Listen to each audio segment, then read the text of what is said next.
welcome back. I hope you had productive and inspiring sessions this afternoon. We're going to do something a little bit different right now, and we're going to hear three perspectives from three different leaders on initiatives that are leading to impact in different areas.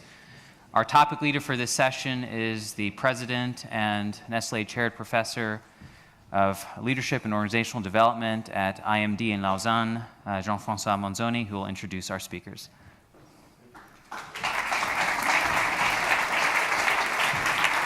Thank you. Welcome to everyone. So, three initiatives enabling impact and transformation. In my own simple mind, three different ways and three different approaches to contributing to making the world a better place. And as you'll see, three very different perspectives. The first one provided by Peter Wuffli, who is founder and chairman of the Board of Trustees of the elea Foundation for Ethics in Globalization. That part I'm reading. The other part is that Peter Wuffli is also the chairman of IMD, which means my boss. Please welcome Peter Wuffli.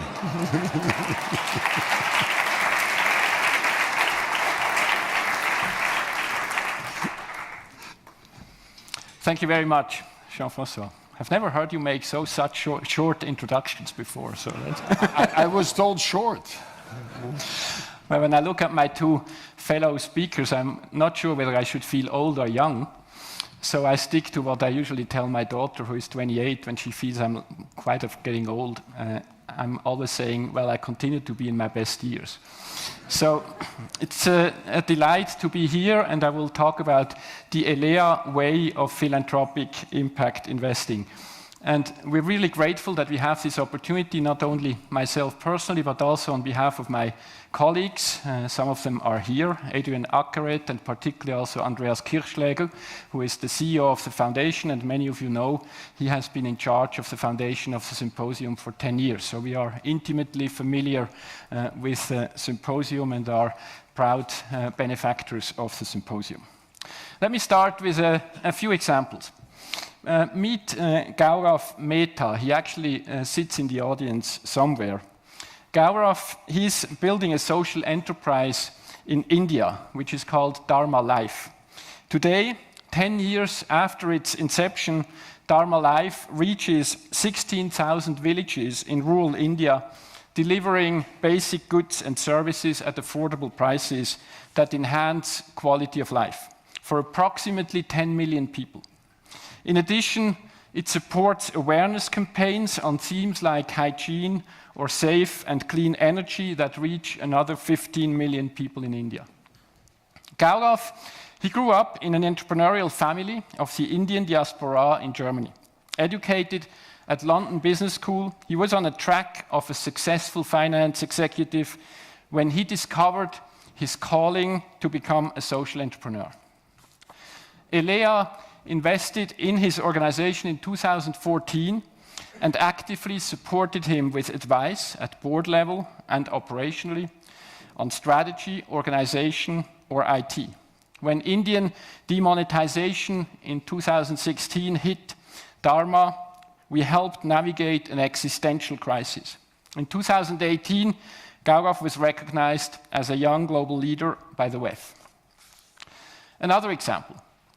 As we speak, Leslie Marincola attends the one-week high-performance leadership program at IMD in Lausanne, together with other successful executives and entrepreneurs. Leslie is an American from California with a hunch for poor countries in Africa. She built Angaza Design, a social enterprise that developed a pay-as-you-go system that allows poor people in, say, Kenya to acquire solar lamps and other electronic devices worth $30 and more by amortizing these with small mobile payments according to their usage. Angaza addresses a key issue in poor countries, which is lack of somewhat meaningful cash savings. There is always a need for cash in poverty because a child needs school uniforms and books, because mom needs to see a doctor, because an uncle lost his job. Therefore, it is hard for them to accumulate the necessary cash to purchase durable goods that enhance their quality of life. Angaza today reaches 1 million households in over 50 countries, employs over 50 people, and raised over $10 million in growth capital in 2017. In 2018, Leslie received the high-profile Skoll Award for social entrepreneurship. Elea invested in Angasa in 2011 when it had a prototype technical solution and employed just 4 people. We helped provide capital, evaluate the technology, define the strategy, and build an effective organization. Finally, there is Sihan Lee. Sihan is Singaporean, the first of his family to become educated at university. He built a social enterprise in the Philippines, Bagosphere. Bagosphere selects young people in poor rural areas with only scarce possibilities to earn income, maybe $1 a day as a farm laborer or as an auxiliary cook in a fast food restaurant. Bagosphere provides intense practical trainings that enable these young people to get jobs in the fast-growing business process outsourcing industry, for example, in call centers, earning $10 to $15 a day. During 2 months, they acquire practical abilities such as spoken English, presentations, or working with a computer. Equal focus is on life skills, strengthening self-awareness, self-esteem, and self-organization, clarifying ambitions and ethical principles, or setting and articulating goals and priorities in life. These courses that cost around $400 are funded either by employers or by philanthropic donors or with microfinance loans. Elea initially invested in 2014 in Bagosphere and helped refine the business model, raise funds, scale the operation from 1 to now 3 and hopefully soon more locations. Sihan became an Ashoka Fellow last year. Elea Foundation for Ethics and Globalization is a philanthropic impact investor. Our purpose is to fight absolute poverty with entrepreneurial means. We want to improve livelihoods and perspectives for people earning $2 and less per day. Our 4 investment themes all have to do with companies providing access. Access to international consumer markets at fair prices for smallholder farmers to increase their cash income, for selling, for example, specialty coffee from Ethiopia or baobab powder from Zimbabwe. Access to jobs with decent salaries, leveraging education offerings that help develop skills that are relevant for employment, such as in Bagosphere.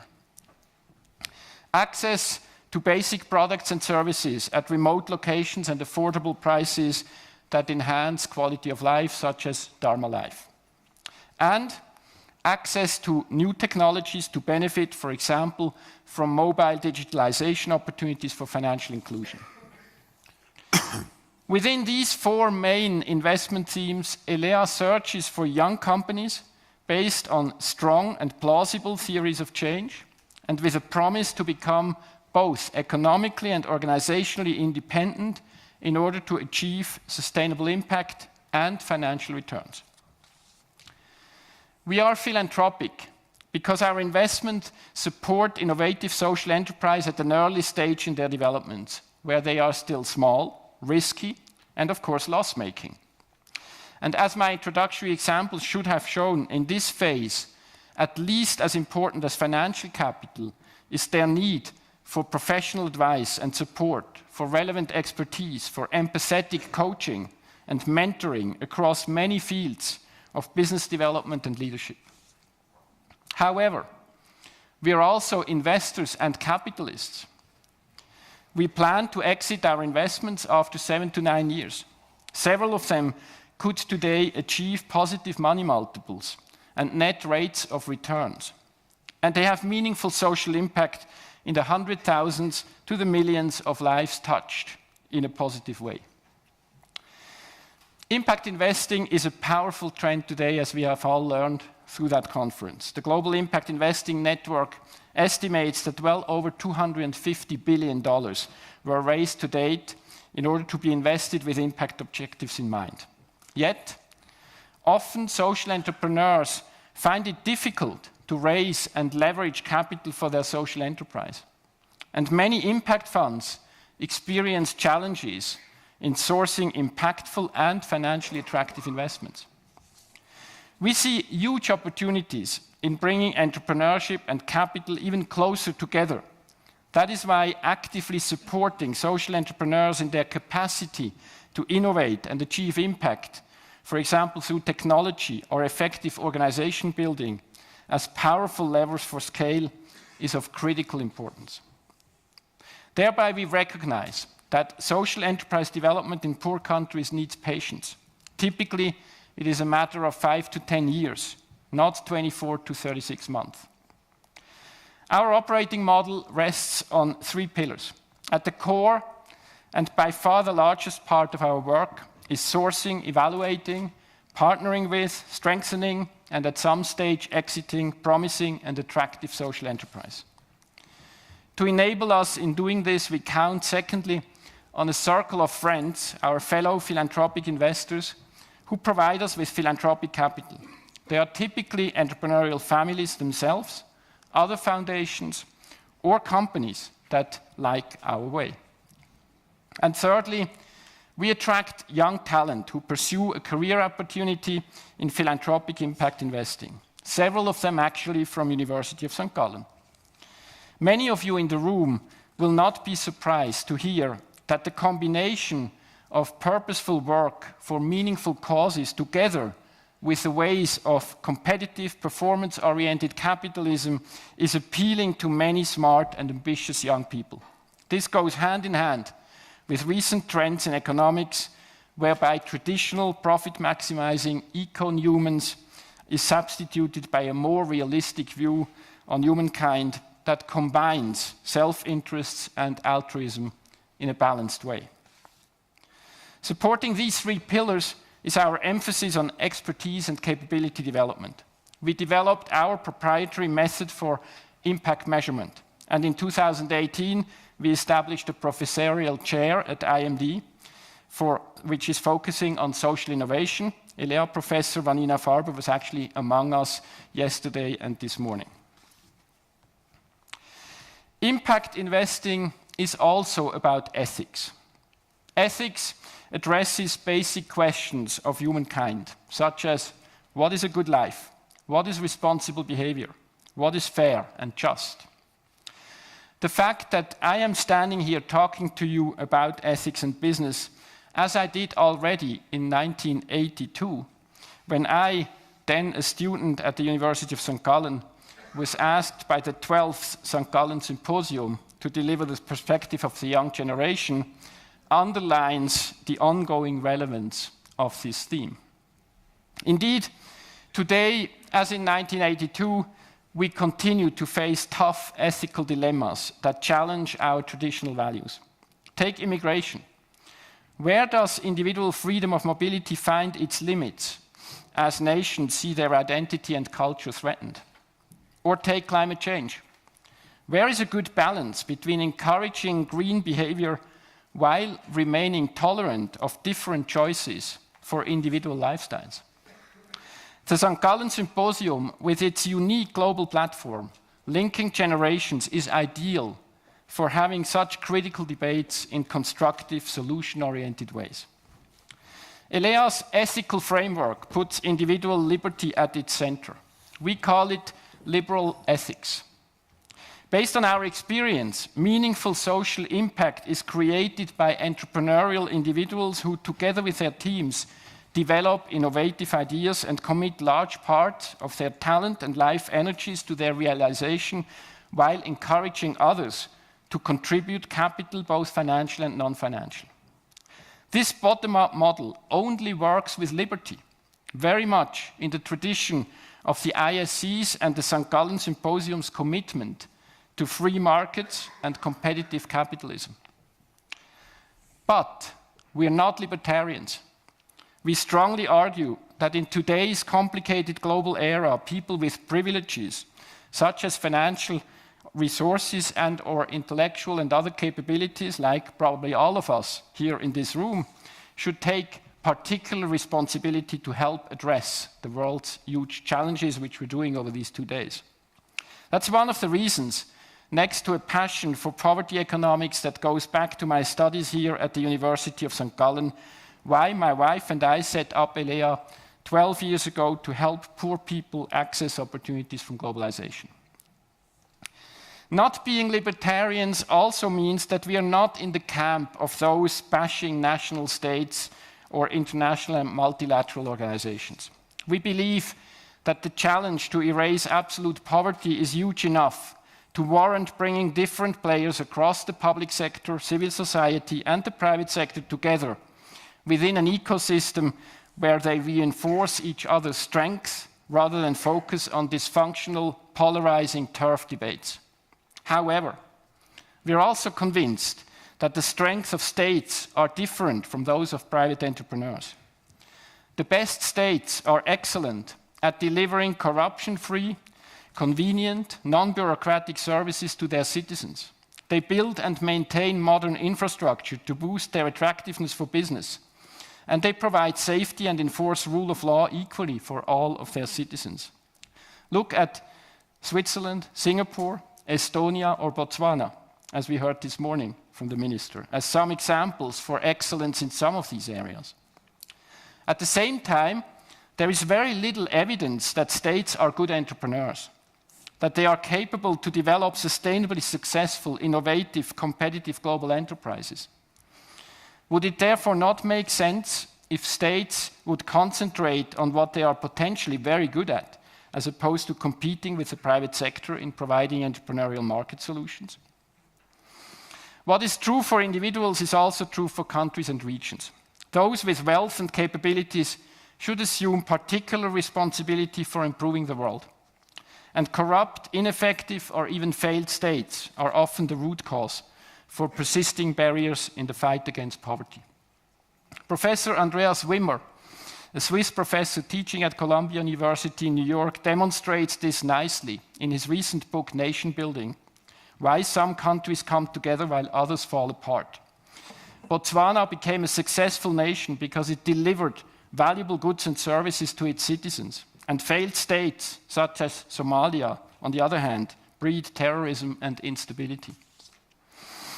We are here in Switzerland, like it or not, for my fellow Swiss citizens, in the middle of Europe. I wish for my country that we concentrate more of our political energy on what we could bring to the world, rather than how we could effectively close our borders.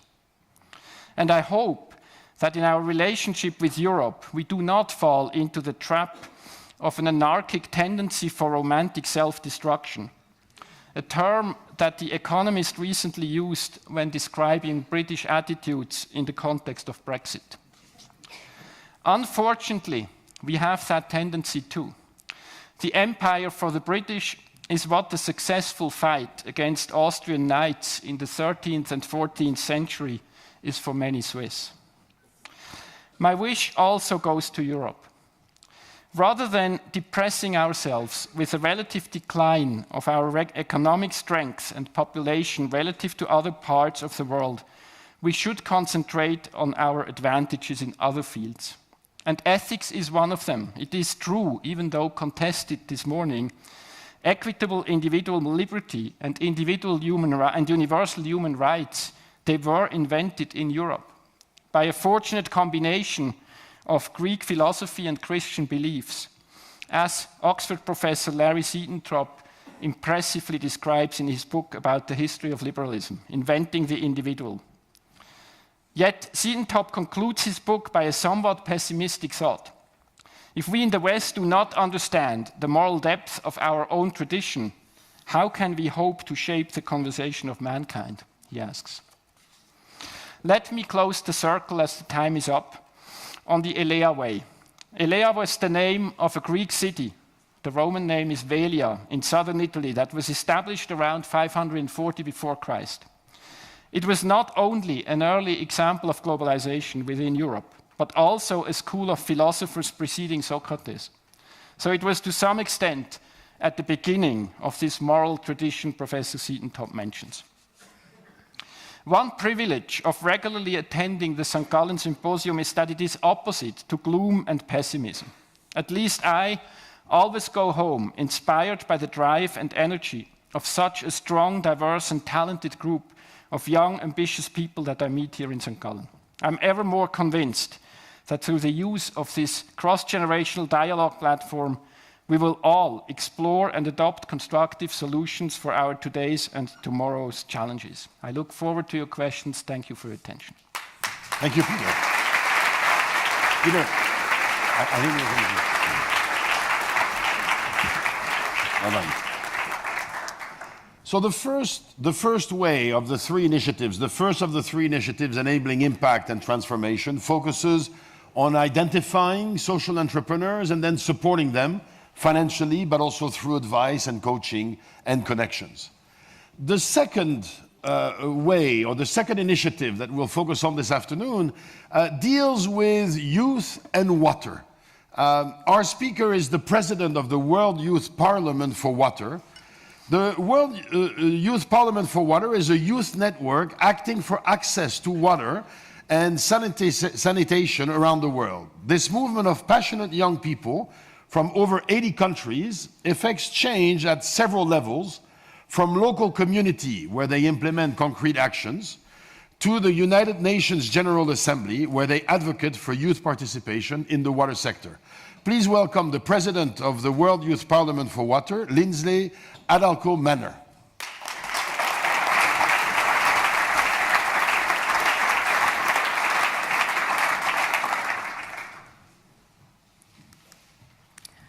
Marley. Marley's story would be one that would impact the way that I would see water. I met Marley at the World Water Forum in Brazil last year. Her story that she shared with me would, I'm going to share it with you right now. So when we met, she talked about a time when she was washing her dishes, and she's 19 years old and she lives in Guatemala. During this time, she was talking about how she was looking for water and she didn't have any clean access to water. At that moment, actually, the community had run dry, literally had run dry. And so she talked about how the tears from her eyes ended up being the soap in the water washing her dishes. Marley didn't want to stop there. She wanted to make an impact, a change. And so she decided that she was going to provide clean water by having a rainwater harvesting project. How she was connected for funding and for the project was the World Youth Parliament for Water. This would be the avenue that would connect her to resources and also to providing clean water in her community. Right now, Marley's project has provided water to nearly 300 people in her community. Not only that, but Marley talked about how she wanted to change the minds of the young people in her community. In Guatemala specifically, it's expected to marry young and to have children at the age of 16, 17, 18 years old. This was the expectation for Marley, but she wanted to impact her community and make the change. The reason why Marley's story was so impactful to me because it made me value water in a different way. I'm an American. We have easy access to water. Most of the time, I ask people where they get their water, they're not sure. They just say the tap. So if we use the tap to wash our dishes, it's very easy, very accessible. Not only that, but I have an easy access to education. I have a master's in water management and hydrological science, while my peer, Marley, didn't have this access because she doesn't have clean water. So it made me think about water in a new way. How is the way that I'm accessing water in the US? How am I choosing to value that to impact her? This would soon lead me to run for the position of president of, albeit the leading youth initiative for water, the World Youth Parliament for Water. So again, as Professor Manzoni said, we're a global network of young people. We have members in nearly 80 different countries, and we have 30 national chapters. And we advocate for young people to be included in the decision-making processes of water resources. We also support youth-led water projects, just like Marley. And we're also raising awareness about the global water crisis. We want to make the global water crisis actually famous.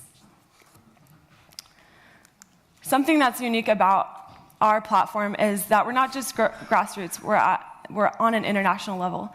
We're partners with UN Water, and we've been involved in drafting something called the World Water Development Report. In 2020, our involvement will help draft the World Water Development Report focused on climate change. This is the first time any youth-led organization has been involved in drafting this report. Also, we've been present at the high-level political forum where they first reviewed SDG 6, which is clean access to water for all. Maybe too soon. Just to wake you up. So something unique about me here is this organization and talking about water resources. It's a volunteer organization, and I'm actually a scientist by background and water resources management and planning. And so I've been scratching my head of how am I connecting capital investment, capital for a purpose, for something as this. And so I want to kind of change the conversation of how are we thinking about the investment in water resources, and how are we placing value into water? And so I'm going to try to come from a different angle, maybe try to interpret a little bit differently. So let's think about the things that we value, the things that we use on a day-to-day basis. For example, how many of you guys, easy question, are wearing a t-shirt today? I hope everybody's hands are up, because if you're not, that would be funny. Anyways, it's nearly 2,700 liters of water to make one t-shirt. That's a lot of water. Here's my next slide. We're in Switzerland, right? So we use here, the hot commodity is cheese. It takes nearly 3,000 liters of water to produce 1 kilogram of cheese. 3,000 liters. The next is maybe my favorite, chocolate. It takes nearly 24,000 liters of water to make chocolate. And the reason why I bring this up is because I think that water is often overlooked and undervalued. And we need to put an ultimate value on water and how we're connecting this capital for a purpose. When we think about valuing water, I want to take it one step further and connecting it to Marley. How are we valuing water and our investment in water resources that connects to people on the other side of the world who might not have clean access to water? The UN theme for water this year is leaving no one behind. What this means is leaving no youth, no women, no refugees in the fight for clean access to water. This is a painting drawn by one of my friends, Vanya. She's also a member of the World Youth Parliament for Water in Kenya. I met her during my research while I was studying in Beirut, Lebanon. And I just want to describe it to you. So in the background, you see the water drop, and that's the vision, the goal of achieving SDG 6 by 2030. Then you see two faces on the side, one on the left and one on the right. And right below the eye on your left, there's a young girl, and she in a way represents Marley and not having access to water.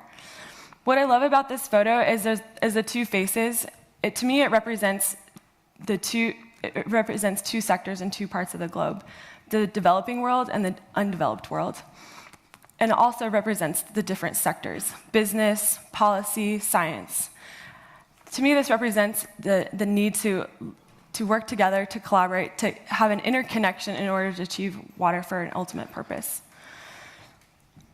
And so I want to leave you with one question, and it's this: how will you choose to value water individually in your startups, in your corporations?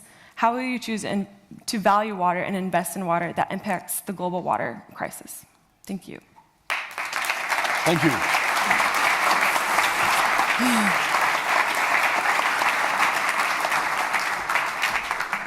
So this second initiative focuses on one of the most critical resources humankind has access to, sometimes, water, and the role of the youth in helping increase the awareness of the world in the use of water, and also maybe in improving the use and the access to water at a local level. Our third guest is Chief Marketing and Communication Officer at Peace First. Peace First was formerly called Peace Games, is a national non-profit organization that exists to create the next generation of peacemakers. Their work is grounded in teaching young people the skills of peacemaking, also in empowering educators and parents to teach and model these skills and values, and third, in creating social messages that raise expectations for young people to demonstrate compassion and empathy. Please welcome Bobby Jones, Chief Marketing and Communications Officer of Peace First.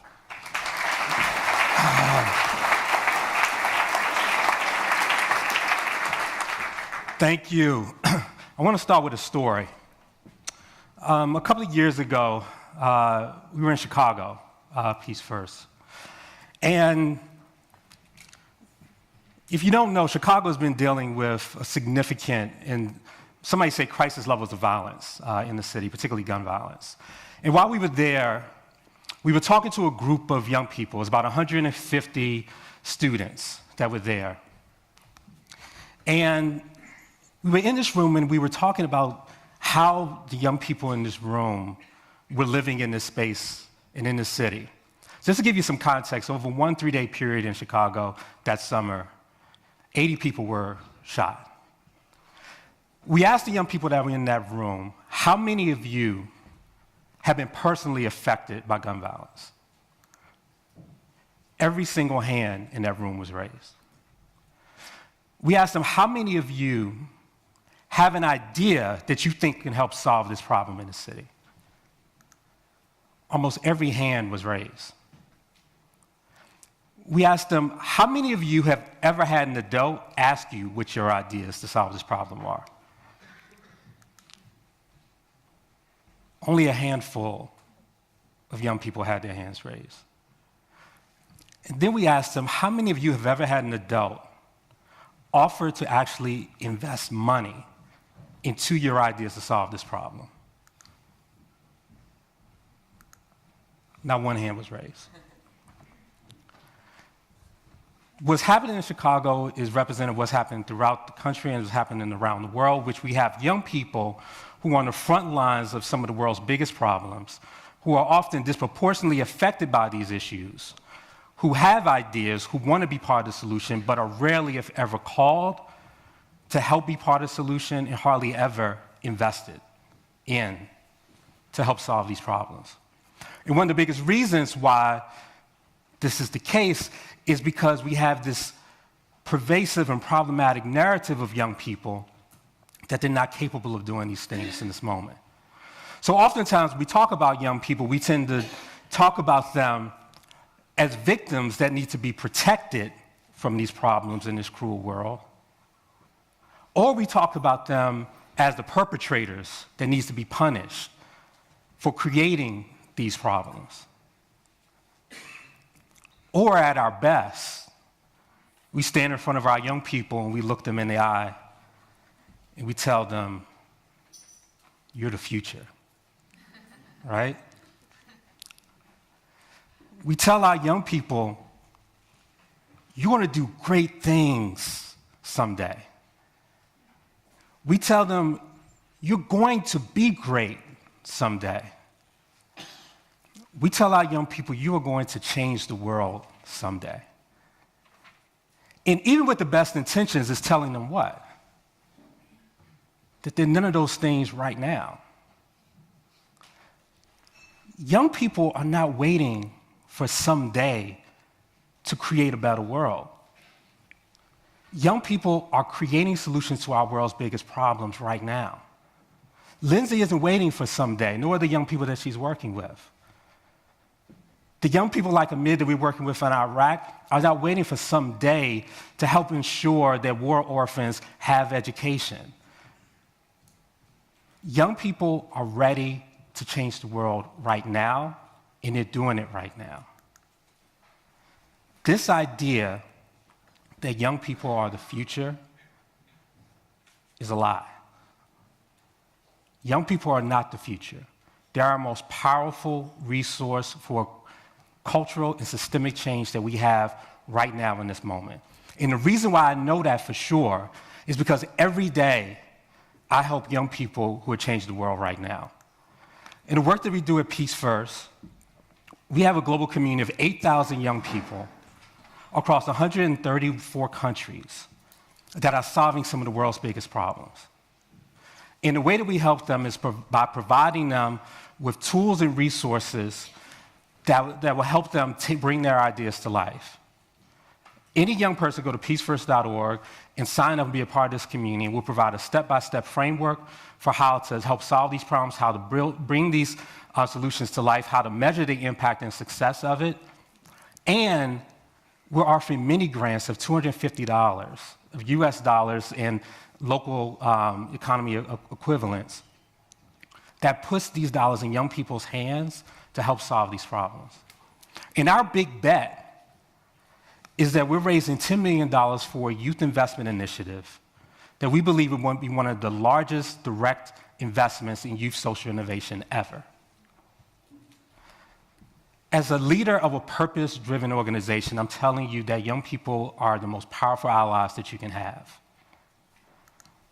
Young people's power to help fuel and change and help drive the growth and success of purpose-led organization is powerful. As employees, there was a recent Gallen study that talked about how many people of the global workforce feel happy and fulfilled in their work. You know what the answer to that was? 15%. 15% of people go to work feeling happy and fulfilled and purposeful in their work. This generation of young people, I'm talking about centennials, those born at 2000 or after, 60% of them want to do work that helps create a better world. So think about a void that we have in the workplace of people feeling a lack of purpose in a generation of young people who only want to work in ways that feel purposeful. From a consumer standpoint, the millennial generation has a $2.5 trillion global buying power. And 95% of them said that they would switch brands for a good cause.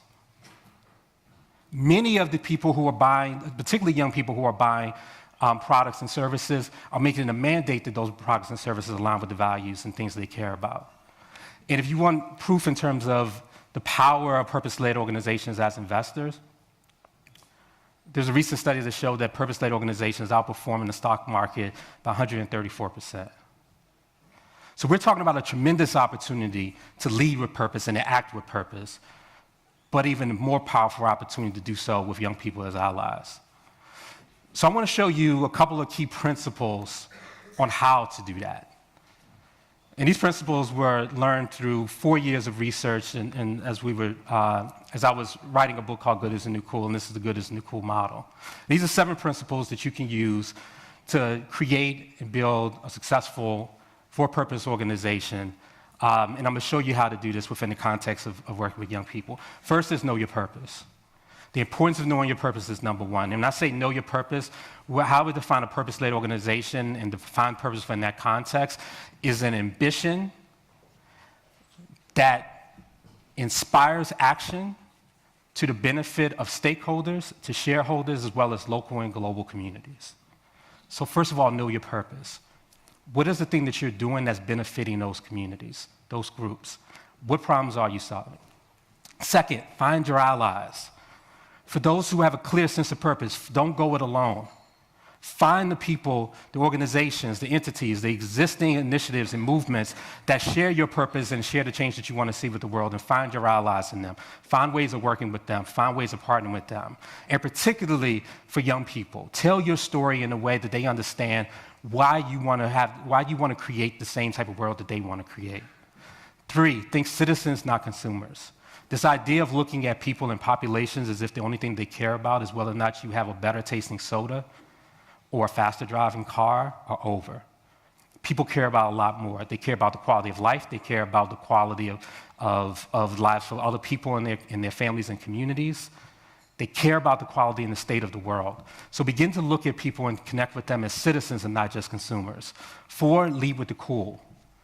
No matter how great your intentions are, no matter how great your efforts are, if you want people to pay attention to it, lead with the cool, develop great stories, bring in influencers, bring in artists, bring in the great storytellers that can help bring this to life. 5, don't advertise, stop problems. You cannot advertise your way to growth. Solve problems in people's lives that people care about, and if you do that effectively, you tap into this next piece, the 6th one, which is that people are the new media. And when you tap into that power of advocacy in peer-to-peer, word of mouth, then now you're driving change, now you're driving energy, and now you're driving awareness. And then the 7th, which is perhaps the most important, which is back of the promise with the proof. If you say that you care about something, if you say that you believe in something, and you say that you're going to change something, do it. Prove it. Stand by it. Because if you don't, particularly this generation of young people will, pardon my French, call bullshit on you. And so I leave you in closing. Young people are powerful allies for purpose. They are perhaps the most powerful allies that you can have because of the sheer number, their power, their advocacy, and their desire to create change in the world. And if we don't begin to change the narrative of who they are and what they're capable of right now, we're missing out on one of the biggest opportunities ever. So it's 2 questions that I encourage you to ask any young person that you come across. 1, what are your ideas to change the world? And 2, how can I help? Thank you. Thank you, Bobby.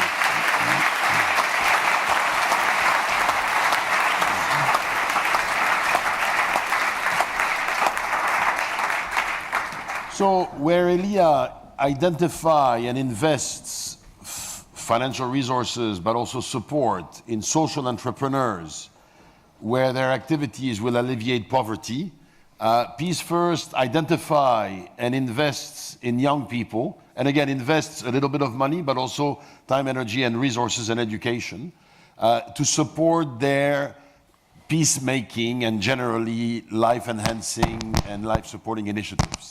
So there is a parallel between, I guess, these activities. We have about 20-some minutes left. I'm going to ask 1 question to each of our panelists, and then we will be turning to you. So you have about 5 minutes, if it takes them about a minute or a minute and a half to answer their questions, to identify your question. Peter, we'll start with you.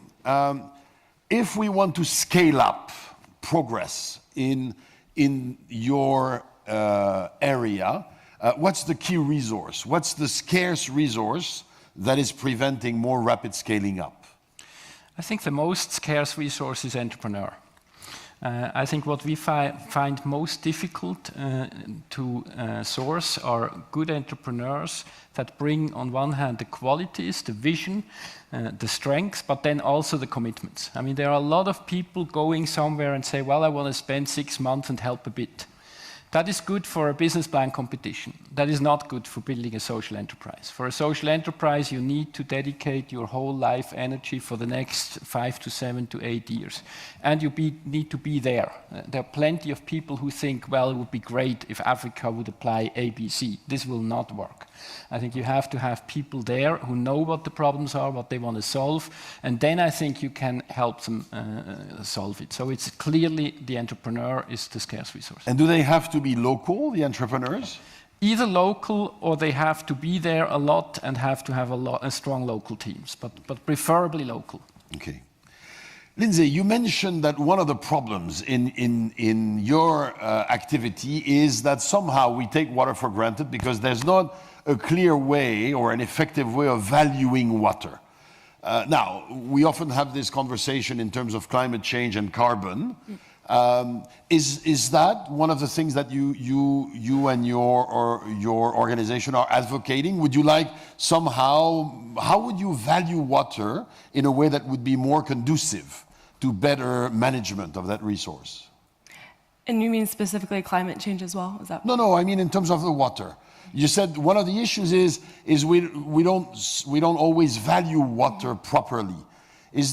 Are there ways for either the world or governments or communities to value water more intelligently? Yeah, and I think one of the questions I posed was, the Young Leaders of Tomorrow, we got to visit one of the companies here. It was a watchmaking company, and I asked the CEO how much water they use in their production, and he said he had actually never been asked that question before. And that, to me, made me realize that we're not actually thinking about water and the processes and the manufacturing. And if we're not thinking about it, we can't put it on the global agenda. We're not thinking about it to hit a target. And so this is where raising awareness comes in and placing the value in it. But as I'm listening to you, one of the challenges, I guess, of making this a global issue is that there are places in the world where it is just not that bad an issue. In Switzerland, for example, we're called the water castle of Europe. Yeah. And then you have all of these people who are living near some ocean, and desalination processes are becoming more and more accessible. And then, of course, at the same time, there are parts, hinterland, that are in dire need of water. So how do we make this a global issue when the realities are so different? Yeah, and from my experience, it's really having to take a step and find somebody else and get in their shoes. This is why I told the story of Marley, because she's not having clean access to water. I also had lived in Nicaragua for a period of time because I was so passionate about water that I wanted to know what it was like to actually have no water. And so for 2 weeks, the house that I was living in, we didn't have water. And so I think it's perspective and stepping into other people's shoes, whether that being exchanging stories, things like this. And that's, I guess, one of the roles of your organization, is to help the rest of us gain more awareness of how difficult it is for some people that are less fortunate than us, who just turn on the tap or look at the mountain. Yeah, especially also in indigenous communities as well. Bobby, as I'm thinking of peacemaking, I'm also observing all over the world an increasing or at least in many parts of the world, an increasing polarization of opinions, and a rise in populism in a number of countries as well. And here, I don't want to sound like an old schmuck, but social media, of course, has on one side enormous potential in helping people connect. But we're also increasingly observing that social media is also leading groups, and particularly hate-building groups, to coalesce and gain energy. When you're talking about the youth, of course, those are folks who were born with social media. How do you guys deal with this? Or is this something that you can help the youth to be more mindful of or make better use of? Or to what extent is it possible for you to help depolarize opinions? Yeah, I mean, one of the things, every young person who has an idea to solve a problem, we help walk them through a 5-step journey. And it starts with identifying the issue and the injustice that you want to solve. And we help people to understand what an injustice is and understand the systemic pieces that are part of it. But the second part is to create a compassionate insight on that issue. And the ways that we do that is we help young people to talk to not only the people that are affected by the issue, but also the people that are help perpetrating it. And also the people that may disagree with you. So part of the journey is understanding all the different perspectives that help create that issue. Right. And so it's through the process of crossing lines of difference that you create understanding, but you also create better solutions. Right. Because it's crossing lines of understanding that allows for you that allows you to foster a sense of empathy and compassion. And that, to me, I think is the way that we help young people to understand. And I think once you begin to understand the power to do that, then you can begin to create these conversations where you can find these things in your own way. Social media is a great platform for some things, and it's a terrible platform for others. If you really want to understand issues, if you really want to get to the heart of why certain problems persist and how to create those solutions, sit down and talk with people. And we help young people to do that, and then we help them to use social media in ways that it can be useful but not distracting. And so on one side, when Lindsey talks about water, I can see how water conservation initiatives, what it would look like. Can you give us one or two examples of initiatives that you have encouraged and that you have seen make a difference, just so that we see what these initiatives look like?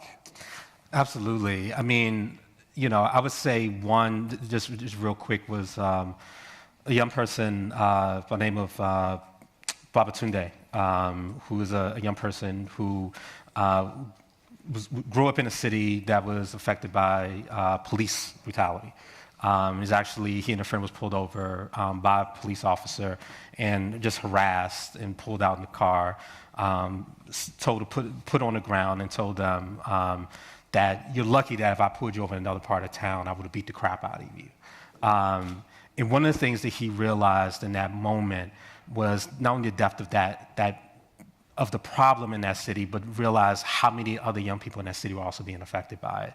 And so there's a couple of things that he did. One is that he made a point to tell the stories of what was happening in that city, but to interview police officers as well as people that was in the community.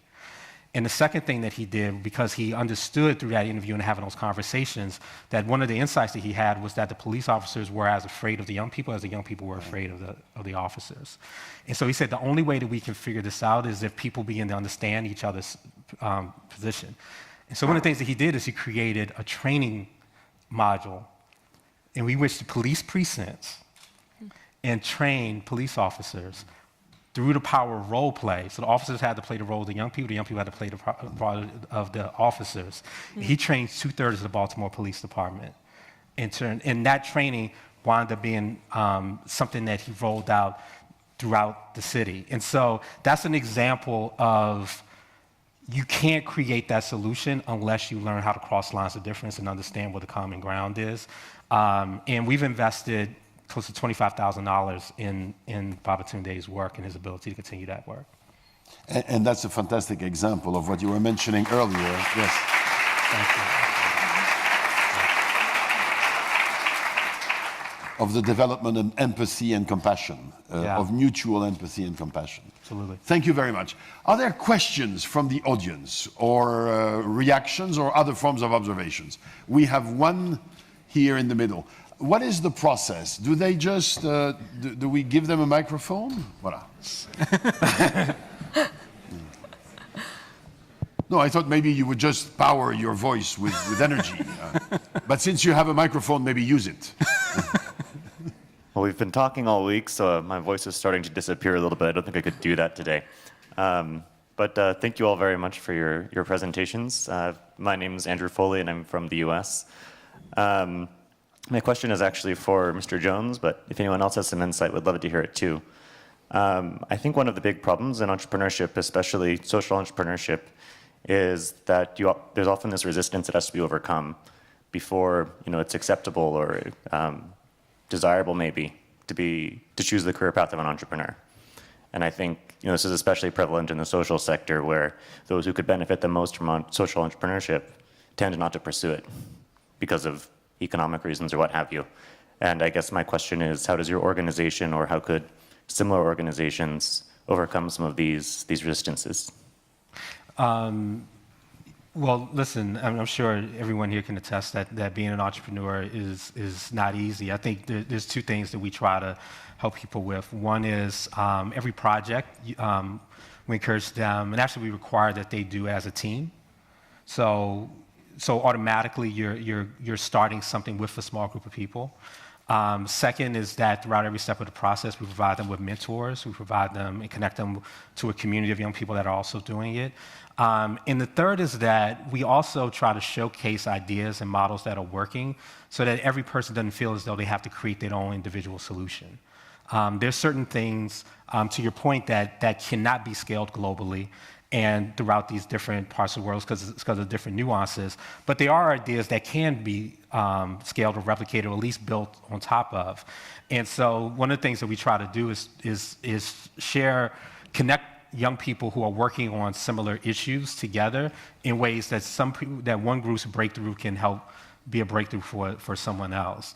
And then the last thing we do is we try to celebrate them as much as possible. The role of entrepreneurs is lonely, and it can be discouraging, and so we try to encourage them and treat them with as much love as we can, because it's not a tough journey, but it's a worthwhile one.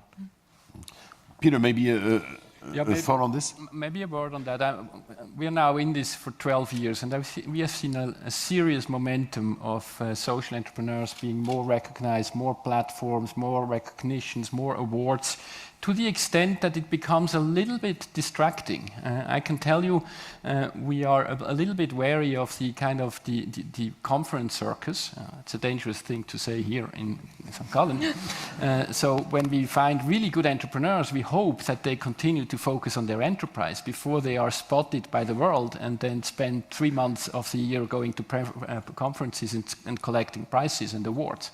So we see the limiting factor rather in skills, in actually how you build an organization, how do you do operational things, how do you manage through a crisis, how do you raise working capital. I mean, very tangible things, some of which actually are taught at that university or at IMD or at other academic institutions.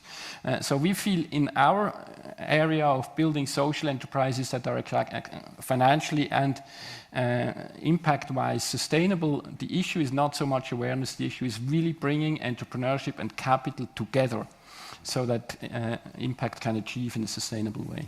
And the sense I have, of course, is that your two organizations focus at different life stages, right? I think your entrepreneurs are a lot earlier in their career, right? Yeah, because they're not really 13. building a business at this point. They're just trying to solve a problem, right? Yeah, whereas here they're in trying to their build a 30s. business. Yeah. Another question, maybe.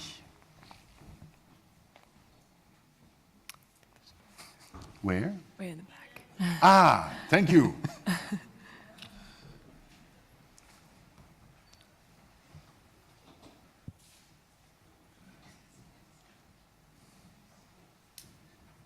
My name is Matthias from Brazil. Thank you for sharing your experiences with us. I have a question for Mr. Peter and Mr. Jones, but I do believe that Ms. Lindsey may bring some insights as well. From your experience, what is the most essential, most determinant feature to inspire people towards ethics and towards peace? What has really worked about that? Good question. I think it's role models. I think it's terrific to have conference platforms such as these where you actually see role models that inspire you. I think people are inspired by other people. That is, I think, one of the forces. And the other one is obviously creating a momentum of sense of urgency, which I think is another thing which has been successfully done, in my view, at this conference, that we all see that there are things that need to be fixed, and we actually need to get them fixed, and we need to think about, and I really loved yesterday the Professor Hill's encouragement for the essay winners to say, well, what are you now going to do next Monday as you go back? I mean, which meeting with whom and on what? So practical things on how to address issues. So role modeling. Lindsey. Yeah, and you mentioned the topic of peace specifically, coming from a network and young people's perspective. Something that I see that ignites and creates continued action is seeing successful stories. Often we're kind of echoing this on social media, and one of our initiatives is promoting peaceful dialogue on water resources, where it's often considered a mode of conflict. And we're having youth in their communities having transboundary cooperation and promoting peaceful dialogue in the countries of Brazil, Paraguay, and Argentina. And it's super impactful, and this project that is happening has inspired other initiatives in our network for them to also have peaceful dialogues and to promote peace rather than conflict. So I'd say just echoing youth empowerment projects and telling the story. Just to build on Lindsey's point, I would say 3 things. 1, powerful stories that show what's possible. 2, a community that you can be connected to that lets you know that you're not alone and that you can connect to for resources and so forth. And I would say 3rd is access to the capital and support systems that you need in order to be successful. I think if you have those 3 things, you're in good shape to start.